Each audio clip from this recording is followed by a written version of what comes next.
When you look at South Africa's energy situation, it often feels, well, complicated, like a puzzle. Yeah, definitely complex, lots of moving parts. But what if a really significant piece just got put on the table? Something that could genuinely reshape things? That's kind of the feeling we got too. There's this development from Eskom, the main power company, that really warrants a closer look. Absolutely. So today we're diving into a report from Energy Capital and Power. It's dated April 23rd, 2025. And the headline that really jumped out. Eskom, the Eskom is launching a tender. They want to set up a whole new subsidiary focused just on renewable energy.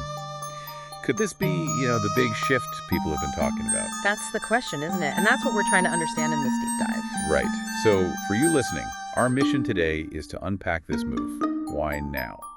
What could it actually mean for South Africa's power supply? And are there new opportunities opening up because of this? We'll also glance at a few other things happening in the wider African energy sector, just for context. Good idea. Gives us the bigger picture. Okay, so let's get right into it. The main news. Eskom put out a public invitation to tender. Right. They're basically asking experienced firms to step up. Help them establish, and this is key, scale a dedicated renewable energy business. So this isn't just like a small side project. No, seems much bigger. We're talking about a separate business unit focused entirely on clean energy generation. And the idea of creating a separate unit, that's interesting in itself. Why do you say that? Well, Eskom's rationale, according to the report, is about bolstering governance, strengthening how they manage their renewable projects. Okay. So like giving renewables its own dedicated structure, clearer responsibility, maybe better oversight. Exactly. Sometimes in huge organizations, specific areas can get lost, right? This feels like a deliberate step to give renewables the focus it needs within Eskom. Makes a lot of sense. But it's not just internal stuff, is it? The report mentioned attracting the private sector too. Yeah, that's a huge piece.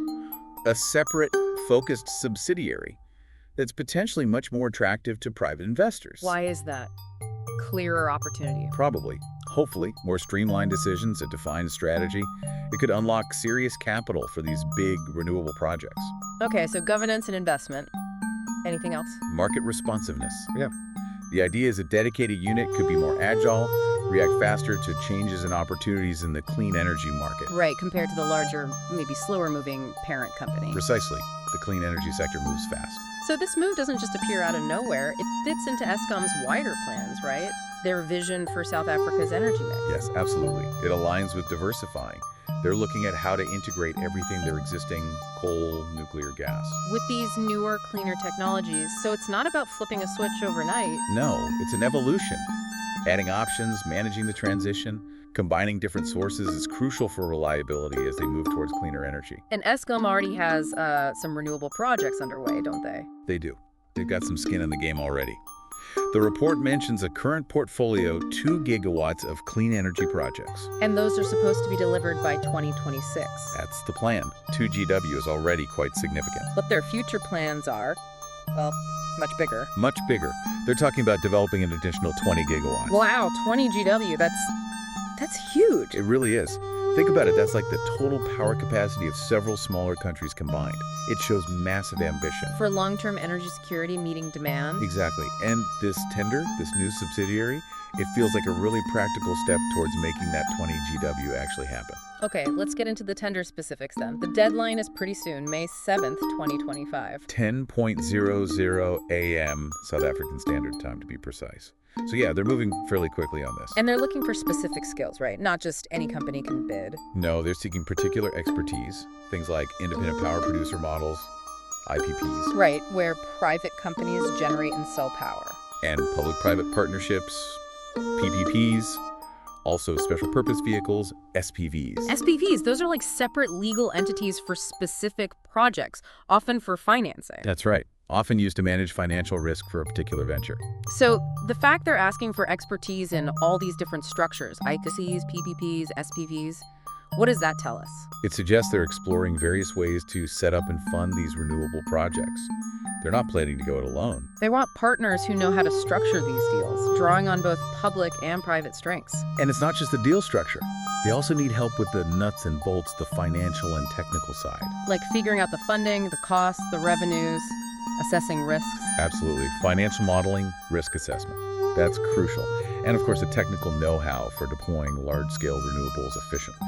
So they need comprehensive partners, not just, say, construction firms. Looks that way. Partners who understand the whole life cycle of these projects. Now, you mentioned context, and that Energy Capital and Power report had an industry insights bit. It did. Just a few quick snapshots from around the continent. Yeah, like BW Energy planning to drill a new gas well in Namibia. And Etu Energies in Angola reporting strong financial results for 2024. Plus BW Energy again, this time with an oil discovery off Gabon. So how does this connect back to Eskom's move? Well, I think it just shows there's a lot happening across Africa's energy sector, right? It's dynamic. Yeah, there's investment flowing, exploration, production.